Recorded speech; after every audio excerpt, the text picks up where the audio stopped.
O que aconteceria se você jogasse 1 centavo do Empire State Building? Poderia matar alguém que estivesse caminhando na calçada abaixo? O que é necessário para criar um projétil mortal? Vou testar isso com o Mythbuster original, Adam Savage. Ele vai subir em um helicóptero para jogar moedas em mim.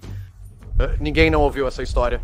Quando você menciona isso, né, as pessoas associam a moeda do Empire State Building. E quando visitamos o Empire State Building, cada beiral abaixo do mirante estava repleto de moedas. Eu simplesmente amo a ideia de todas essas pessoas. Elas não são assassinas, mas elas são, tipo, provavelmente não é verdade. Eles estão jogando moedas pelo lado pensando que provavelmente não é verdade. Uma moeda pesa cerca de 2,5 gramas, que é cerca de metade a 1/4 do peso de um projétil. Se você ignorar a resistência do ar, uma moeda jogada do Empire State Building, que tem 443 metros até o topo, aceleraria para mais de 300 km por hora até o momento em que atinge o chão. Isso é cerca de metade da velocidade de um projétil típico. Os Mythbusters criaram engenhocas para atirar moedas um no outro. Stephen Colbert me atirou no traseiro com isso algumas vezes. Como foi? É como um arremessador de beisebol jogando uma moeda com força em você. Sim. Vai doer.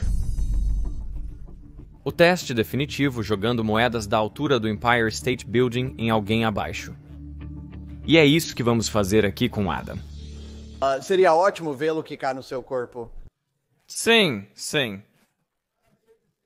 Sempre considerei este corpo como meu até o momento.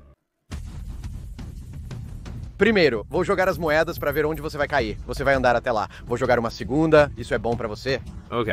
Então você estará pronto para o despejo total. Ok.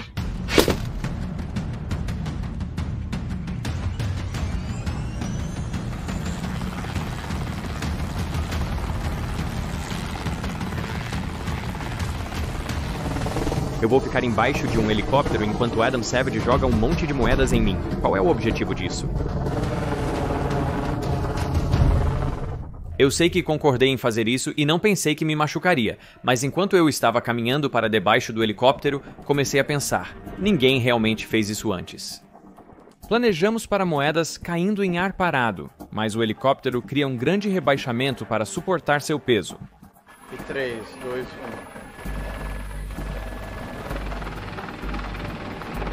1... Nossa!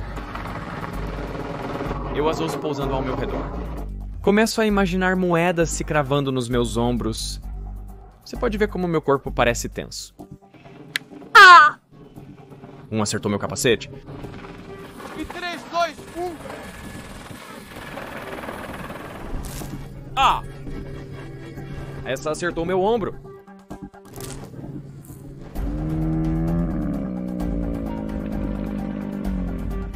Isso é muito bom! E 3, 2, 1... Eles parecem pequenos projéteis. Acho que vou ficar roxo depois disso.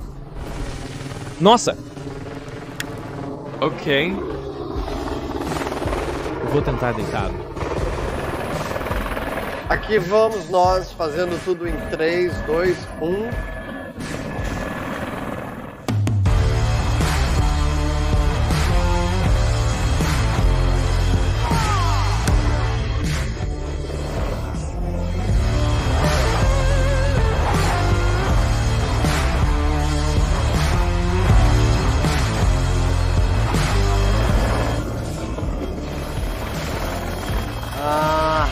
Inacreditável. Aí está. Uma moeda jogada do Empire State Building não vai machucar. Quer dizer, dói um pouco, mas não muito. Você vai ficar bem. Foi ótimo. Vi pequenas nuvens de poeira ao seu redor. Incrível. Me diga como era aqui embaixo. Eu estava aterrorizado. Quando saí, a lavagem do rotor estava tão pesada que pensei que talvez não tivéssemos calculado corretamente para ela. Doía ser atingido por moedas caindo de tão alto, mas certamente não era fatal.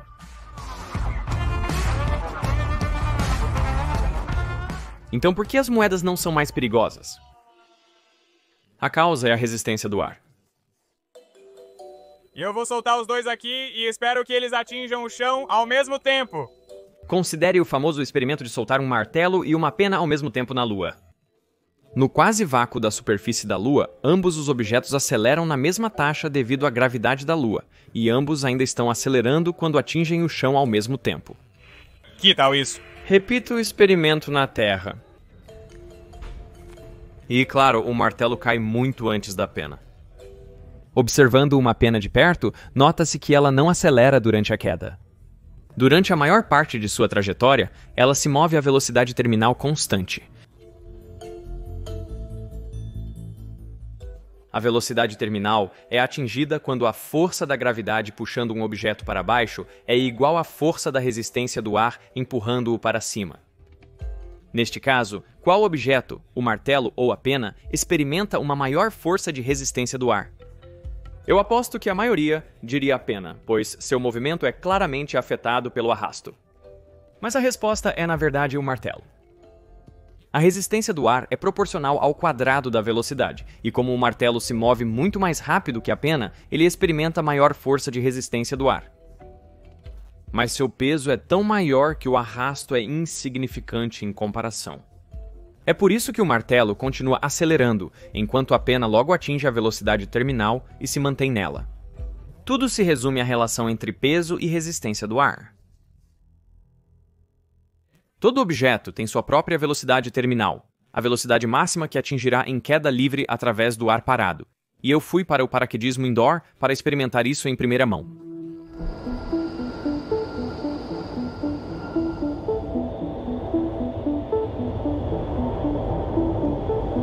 Isso foi tão incrível, foi totalmente selvagem. Objetos que têm o mesmo tamanho e forma experimentam a mesma resistência do ar, mas se um é mais pesado... Aqui eu tenho duas bolas idênticas, mas esta tem água adicionada a ela, então é mais pesada. Então tem uma velocidade terminal mais alta. Logo, não flutua na mesma velocidade do vento que o objeto mais leve.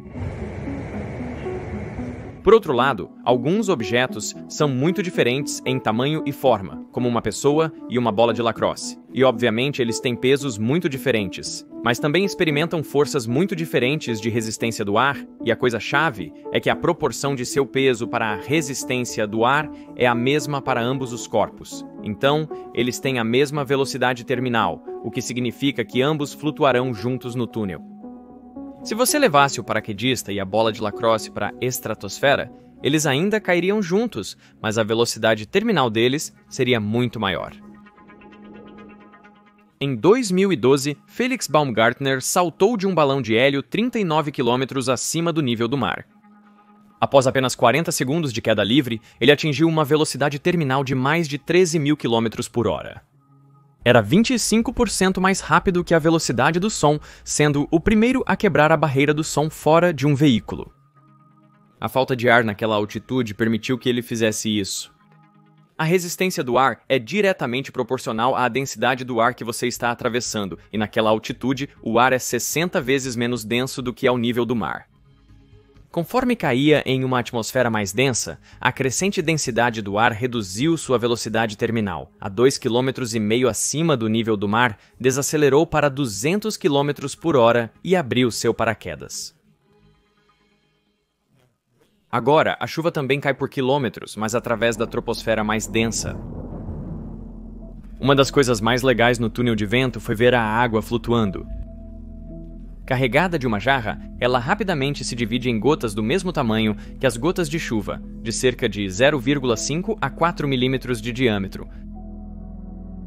E estando lá, você pode experimentar como seria cair com as gotas de chuva.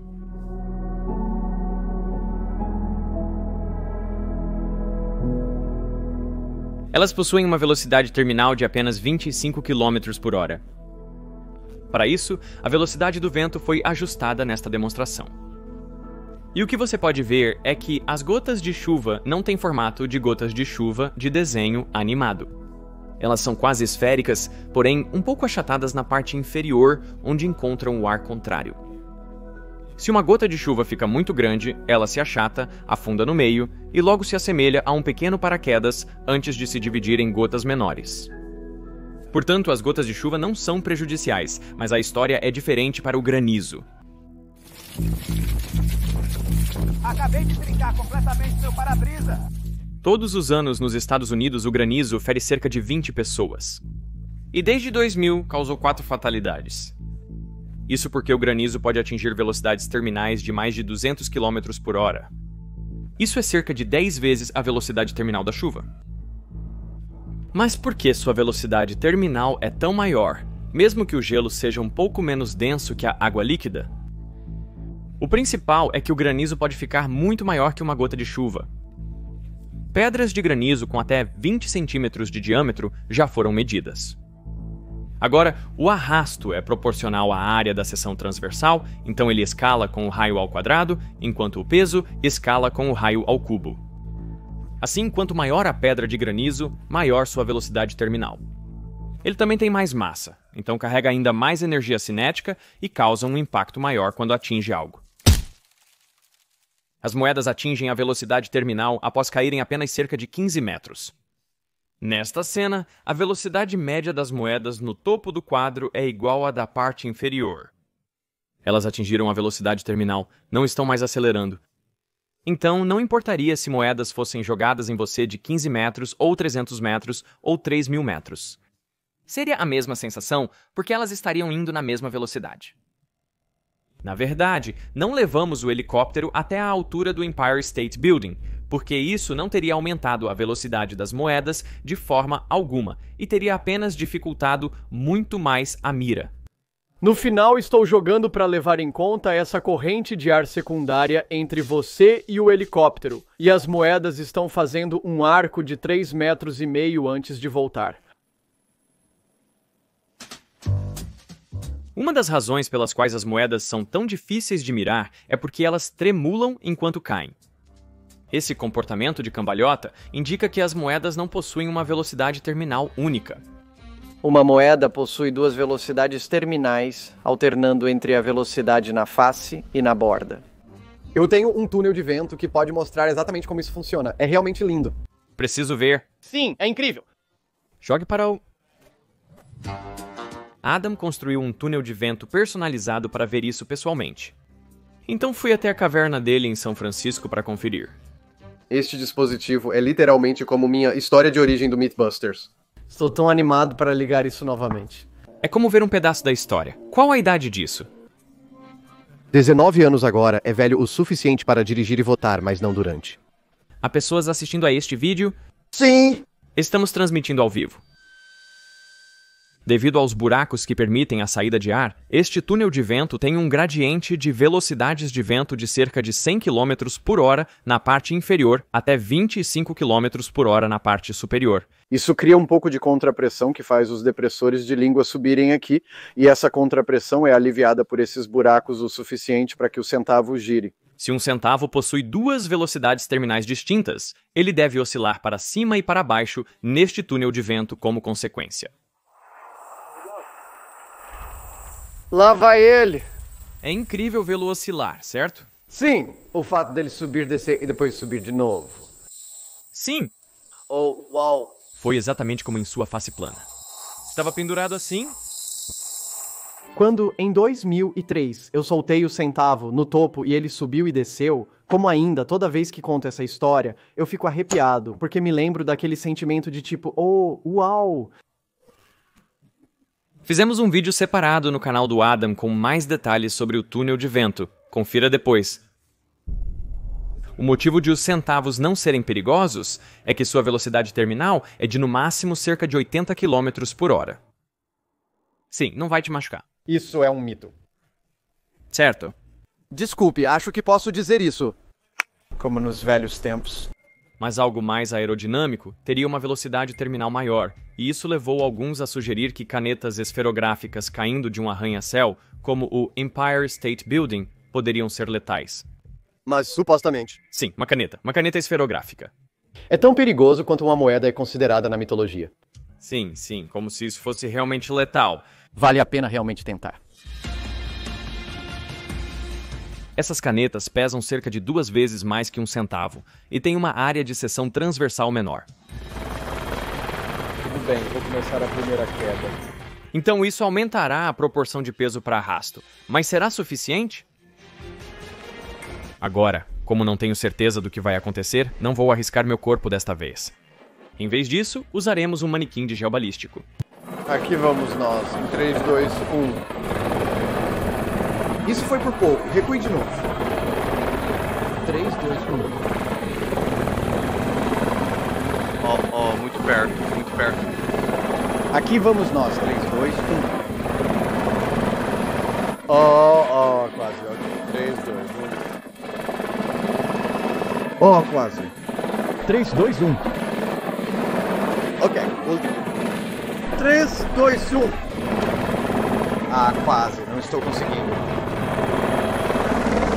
Acho que é isso. Sim, estamos sem fôlego.